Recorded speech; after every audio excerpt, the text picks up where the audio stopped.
नमस्कार दोस्तों। आज हम चौरा चौरी कांड के बारे में इस वीडियो में पढ़ेंगे। अब ये चौरा चौरी कांड क्या था? तो ये चौरा चौरी कांड के कारण ही गांधी जी ने अपना असहयोग आंदोलन वापस ले लिया। 4 फरवरी 1922 को तत्कालीन संयुक्त प्रांत, मतलब उस समय उसको संयुक्त प्रांत बोलते थे, लेकिन आज के उत्तर प्रदेश के गोरखपुर जिले में चौरा चौरी नामक स्थान पे पुलिस और कुछ सत्याग्रहियों के बीच मुठभेड़ हो जाता है। ये सत्याग्रही कौन होते हैं? तो ये इनको आप याद कर सकते हैं कि कांग्रेस और खिलाफत मूवमेंट के जो सदस्य थे, जो कि आंदोलन कर रहे थे। जैसे इस समय खिलाफत और असहयोग आंदोलन जो अपने चरम पे चल रहा था, विदेशी वस्तुओं का बहिष्कार किया जाना, अंग्रेजी सामान का बहिष्कार किया जाना, पद को छोड़ना, स्कूल छोड़ना, कॉलेज छोड़ना, वकील लोग जो थे वो अपना नौकरी छोड़ रहे थे। तो ये जो चरण था वो लास्ट वाला चरण था। मतलब ये आंदोलन जो था वो इस समय बहुत तीव्रता से आगे बढ़ रहा था। और इसी समय ये जो कुछ लोग होते हैं वो आंदोलन करते हुए चौरा चौरी नामक स्थान पे ये पहुंचते हैं, जहां पुलिस पहले इनको वार्निंग देती है, लेकिन जो जनता होता है वो अपना आंदोलन कर रहा होता है, वो पुलिस की बातों को, मतलब हवाई फायरिंग का, वो उनके ऊपर कोई असर नहीं पड़ता है, क्योंकि उनको लगता है कि अब गांधी जी के इस आंदोलन के कारण अब तो स्वराज्य मिलने ही वाला है। मतलब जैसा कि गांधी जी ने लोगों से वादा किया था कि आप हमारे अकॉर्डिंग अगर चलेंगे तो 1 वर्ष के अंदर आपको स्वराज्य मिल जाए। तो सारे के सारे जो लोग थे उनको लग रहा था कि अब ये अंग्रेजी सरकार हमको कुछ नहीं कर पाएगा, ये सेना हमको कुछ नहीं कर पाएगा, ये सिपाही हमको कुछ नहीं कर पाएगा, जिसके कारण लोगों में एक तरीके से कह सकते हैं कि बहुत ज्यादा उत्साह था। और इन्होंने उनकी बातों को नहीं माना, जिसके एवज में अंग्रेजी पुलिस ने गोलियां चलाई, जिसमें कुछ लोग घायल हुए, कुछ लोग मारे गए, जिससे क्रोधित भीड़ ने पुलिस स्टेशन पर अटैक कर दिया और पुलिस स्टेशन को आग लगा दी, जिससे करीब 22 पुलिसकर्मी जो थे वो उसमें जल के मर गए। ऐसा माना जाता है कि कुछ पुलिसकर्मी वहां से भागकर, मतलब पुलिस स्टेशन जब जल रहा था तो वहां से कुछ लोग भागकर बाहर भी निकले, लेकिन उस भीड़ ने उनकी हत्या कर दी। जब ये समाचार महात्मा गांधी को मिलता है तो महात्मा गांधी उसी समय अपना ये जो आंदोलन है उसको वापस लेने की घोषणा करते हैं। अब ऐसा नहीं था कि ये आंदोलन जो था, ये जो घटना है वो सिर्फ चौरा चौरी में ही हुआ था। इसके पहले भी आप लोगों ने देखा था कि प्रिंस ऑफ वेल्स जब भारत आए थे तो उस समय भी दंगा हुआ था और उस दंगा में 58 लोग मारे गए थे। तो फिर यहां जो दंगा हुआ उस समय महात्मा गांधी ने, या ये तो छोटा मोटा झड़प था, वहां तो 58 लोग मारे गए थे, यहां तो 22 लोग ही मारे गए थे। तो महात्मा गांधी ने ये अपना आंदोलन वापस क्यों लिया, इसके बारे में अभी बहुत सारे रिसर्च चल रहे हैं। इसमें अलग अलग जो इतिहासकार हैं, अलग अलग जो लीडर्स हैं, या अलग अलग जो लोग हैं, उनका अलग अलग विचार है, जिसके बारे में हम एक एक करके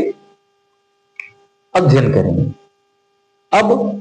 यहां हम लोग देखते हैं कि चूंकि गांधी जी का ये जो प्रस्ताव था कि भाई हम असहयोग आंदोलन अपना वापस ले रहे हैं, उसको 12 फरवरी 1922 ईस्वी को बारदोली, जो कि गुजरात के सूरत में पड़ता है, वहां इस प्रस्ताव को कांग्रेस के सामने प्रस्तुत किया जाता है। कांग्रेस जो है वो अपना मीटिंग में एक प्रस्ताव पारित करता है कि अभी से बिना कोई शर्त कंडीशन के हम आंदोलन वापस लेते हैं, और इस आंदोलन को वापस लेते ही अब हमें किसी भी प्रकार का अंग्रेजों का खिलाफत नहीं करना है, यहां तक कि अहिंसक तरीके से भी हमें अब ये आंदोलन नहीं चलाना है। अब इसके बारे में जो लोग हैं वो अपना अलग अलग विचार रखते हैं। कुछ जो लोग हैं उनका मानना है कि भाई गांधी जी को लगा कि जो स्वराज्य की प्राप्ति का उन्होंने जो टारगेट दिया था 1 साल का, कि 1 साल के अंदर हम स्वराज्य दिलवा देंगे, लेकिन 1 साल के अंदर स्वराज्य की प्राप्ति तो दूर, अंग्रेजी सरकार का जो अड़ियल रवैया था उसके कारण वो इन सत्याग्रहियों का या इन विद्रोहियों का या इन आंदोलनकारियों का कोई बात मानने के लिए तैयार नहीं था। इसलिए गांधी जी को लगा कि अब आंदोलन मतलब स्वराज तो दिलवा नहीं पाए, लेकिन इस तरीके का जो घटना हुआ है उससे अंग्रेजी सरकार को एक मौका मिल जाता विद्रोहियों को दमन करने का, सत्याग्रहियों पर दमन करने का, और वो इसको अपने तरीके से जायज ठहराती। इसलिए कुछ जो इतिहासकार हैं उनका मानना है कि गांधी जी ने सूझबूझ का परिचय देते हुए इस आंदोलन को वापस ले लिया। वहीं एक जो हमारे इंपॉर्टेंट महत्वपूर्ण राष्ट्रीय नेता हैं जिनका नाम बड़े सम्मान के साथ लिया जाता है वो थे सुभाष चंद्र बोस। तो चूंकि जब खिलाफत आंदोलन स्टार्ट हुआ था तो हमने आपको बताया था कि खास करके जब सी आर दास ने आंदोलन में अपना सक्रिय भूमिका निभाना स्टार्ट किया तो सी आर दास के ही अनुयायी कह सकते हैं या शिष्य कह सकते हैं सुभाष चंद्र बोस थे, जो कि कलकत्ता में वो अपना मतलब कलकत्ता में आंदोलन को वो लीड कर रहे थे। और ये जो थे वो खास करके जो स्टूडेंट है तो स्टूडेंट के आंदोलन को ये लीड कर रहे थे, जिसके लिए इनको कलकत्ता में राष्ट्रीय विद्यालय का प्रिंसिपल भी बनाया गया था, जिसके बारे में हम लोगों ने देखा। तो जब ये बात एक जो बात है जब पता चलता है कुछ और राष्ट्रवादी लोगों को तो वो सारे के सारे लोग भौचक्के रह जाते हैं और उनको लगता है कि गांधी जी ऐसा कैसे कर सकते हैं जब ये आंदोलन अपने चरम सीमा पे था। मतलब इस आंदोलन में इस समय तक पूरे भारत के जो लोग थे वो एक तरीके से अटैच्ड हो गए थे, चाहे वो मजदूर हो, किसान हो, स्त्री हो, पुरुष हो, छोटे कामगार हो, दुकानदार हो, बड़े जमींदार हो, छोटे जमींदार हो, आदिवासी हो, या अलग अलग जगह पे छोटे मोटे ग्रुप में जो रहने वाले अलग अलग भाषाई आधार पे या प्रांतीय आधार पे जो अंग्रेजों की खिलाफत करने वाले लोग थे, उन सारे लोगों का सहयोग मिल रहा था इस आंदोलन को और ये आंदोलन अपने चरम सीमा पे था। और इस समय गांधी जी के द्वारा ये आंदोलन वापस ले लिया जाना कुछ जो राष्ट्रवादी लोग थे उनको नागवार गुजरा। और आज भी ये रिसर्च का विषय है और इसमें और अभी रिसर्च किया जाना जरूरी है या हो रहा है कि भाई गांधी जी का ये जो निर्णय था वो सही था या गलत था। अब ये अलग बात है कि क्योंकि आंदोलन के लिए पड़ाव जरूरी है कि भाई किसी भी आंदोलन को एक लंबे समय तक नहीं चलाया जा सकता है, एक ही वे में नहीं चलाया जा सकता। उसके लिए आंदोलन आराम इस तरीके का वो होना चाहिए, ब्रेक बीच में होना चाहिए। लेकिन अब ये आंदोलन जिस समय वापस लिया गया तो वो समय आंदोलन लेने का सही समय था, आंदोलन वापस लेने का सही समय था कि नहीं था, इसके बारे में अभी रिसर्च चल रहा है। यहां सुभाष चंद्र बोस का विचार का जो झलक है वो हमको उनकी आत्मकथा द इंडियन स्ट्रगल में मिलता है। सुभाष चंद्र बोस का कहना था, वो द इंडियन स्ट्रगल में लिखते हैं कि जिस समय पूरा देश एक अलग फीलिंग महसूस कर रहा था, एक राष्ट्रीय चेतना का जो भावना लोगों के अंदर उफान मार रहा था, उस समय गांधी जी के द्वारा इस आंदोलन को वापस लेना लोगों के साथ एक तरीके से उनके साथ बेईमानी था या अत्याचार था या एक तरीके से कह सकते हैं कि उनके साथ विश्वासघात था। वो बताते हैं कि उस समय के जितने भी राष्ट्रवादी लोग थे, जिसमें मोतीलाल नेहरू, जवाहरलाल नेहरू, बाल गंगाधर तिलक, सी आर दास, या खुद सुभाष चंद्र बोस, ये सारे के सारे जो लोग थे वो स्तब्ध थे कि गांधी जी ऐसा कैसे कर सकते हैं। जिस समय सारे लोग जो हैं वो एक अलग विचार में हो, जिनको लग रहा है कि अब तो बस हमको स्वराज मिलने ही वाला है, और उस समय एक बड़े आंदोलन वापस ले लेना इन लोगों को जो है वो नागवार गुजरा, जिसके बारे में सुभाष चंद्र बोस जो है वो अपनी आत्मकथा द इंडियन स्ट्रगल में बताते हैं। इसमें वो यही बताते हैं कि जो गांधी जी बार बार गोलमोल कर रहे थे, इससे उनके साथ जो चित्तरंजन दास थे उनके स्थिति के बारे में वो बताते हैं कि इससे जो चित्तरंजन दास थे वो एकदम गुस्सा से लग रहा था कि वो अपना आपा खो रहे हैं। ऐसा वर्णन करते हैं सुभाष चंद्र बोस अपने बुक द इंडियन स्ट्रगल। खैर जो भी हो, आंदोलन वापस ले लिया जाता है और सबसे पहले सीआर दास को अरेस्ट कर लिया जाता है। सीआर दास और उनकी एक पत्नी होती है, उनको अरेस्ट कर लिया जाता है। उस समय ये ब्रिटिश अधिकारी हैं मॉन्टेग्यू और वर्कनहेड, ये भारतीय समाज को चुनौती देते हैं और ये बोलते हैं कि अंग्रेजी साम्राज्य को चुनौती देना या उससे टकराना ये जो भारतीय समाज है उसके बस की बात नहीं है, और अगर वो ऐसा करते हैं तो उन्हें क्रूरतापूर्वक दबाया जाएगा, उनका दमन किया जाएगा, उनको उनकी भाषा में जवाब दिया जाएगा। जिसके बदले 23 फरवरी 1922 को गांधी जी यंग इंडिया के माध्यम से, यंग इंडिया समाचार पत्र वो चलाते थे, निकालते थे, तो यंग इंडिया के माध्यम से गांधी जी जो हैं उनकी बातों का उत्तर देते हैं और गांधी जी कहते हैं कि 1920 का ये जो आंदोलन है वो आंदोलन आपके लिए एक वार्निंग है। हम आपसे आजादी तो लेंगे ही लेंगे, चाहे उसमें 1 महीना लग जाए, 1 साल लग जाए या कुछ और साल लग जाए, लेकिन आपका ये जो व्यवहार है उसको आपको बदलना पड़ेगा और ये हमारा चुनौती है कि एक दिन आप इसके लिए मजबूर होंगे। इस चुनौती के बाद महात्मा गांधी को 10 मार्च 1922 को गिरफ्तार कर लिया जाता है और उनको 6 वर्ष के लिए कारावास में डाल दिया जाता है। मतलब 6 वर्ष के लिए उनको कैद जो है वो दे दिया जाता है। जब गांधी जी को कोर्ट के सामने प्रस्तुत किया जाता है तो वहां गांधी जी का ऐतिहासिक मुकदमा होता है।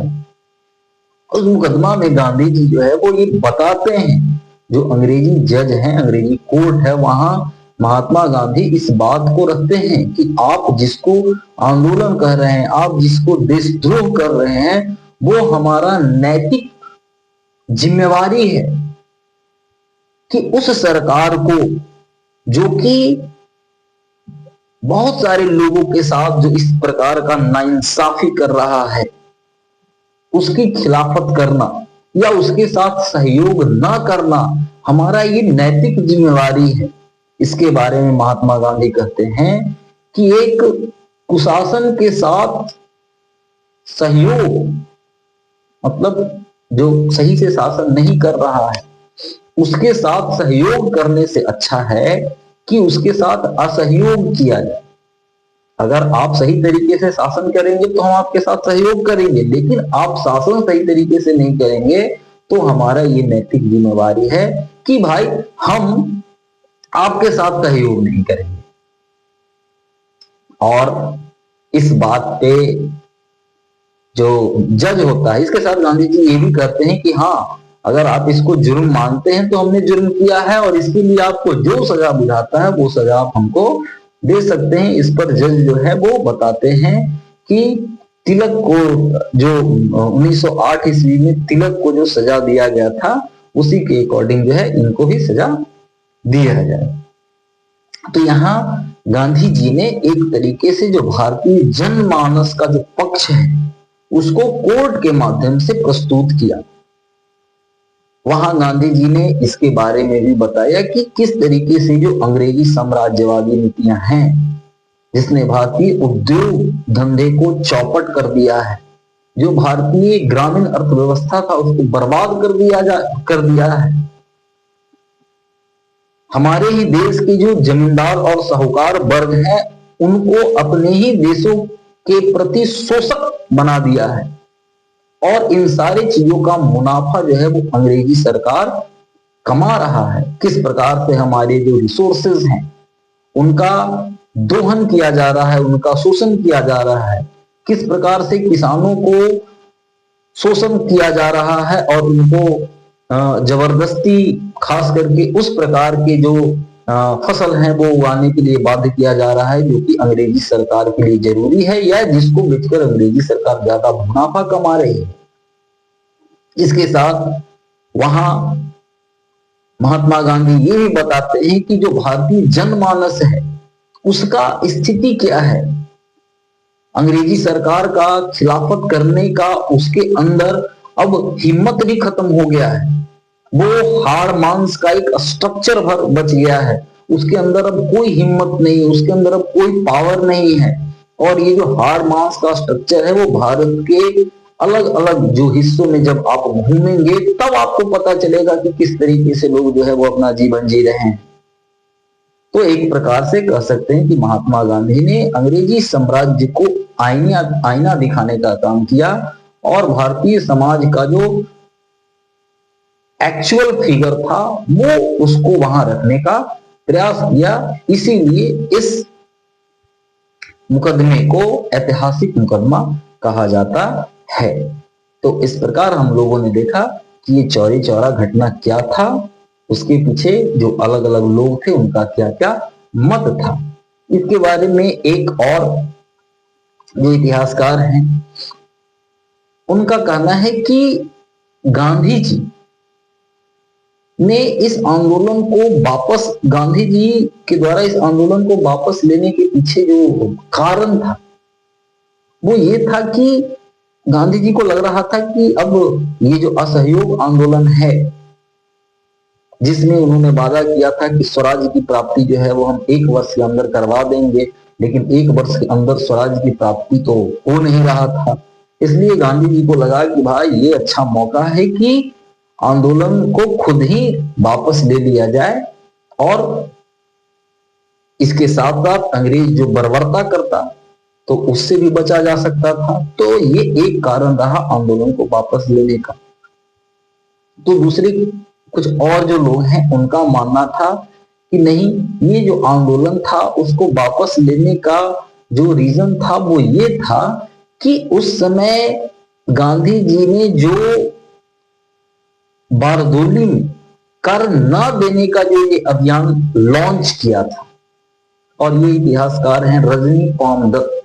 जो कि एक मार्क्सवादी ब्रिटिश इतिहासकार हैं, तो उनका मत है कि बारदोली में जो कर न देने का ये जो गांधी जी ने एक प्रयोग किया था उससे गांधी जी को डर था कि एक तरीके से इससे जो जमींदार वर्ग है वो इस आंदोलन से अलग हो जाएगा, और जमींदार वर्ग को संरक्षण प्रदान करने के लिए ही गांधी जी ने इस आंदोलन को रोकना ज्यादा अच्छा समझा। और जहां ये प्रस्ताव पारित किया गया था, रोका गया था, वहां साथ में लोगों को ये बताया गया कि अब आपको कर जो है वो देना है। लेकिन इस पर जो कुछ इतिहासकार हैं उनका कहना है कि जब आंदोलन ही खत्म हो गया तो फिर अंग्रेज जमींदार को कर देना या ना देना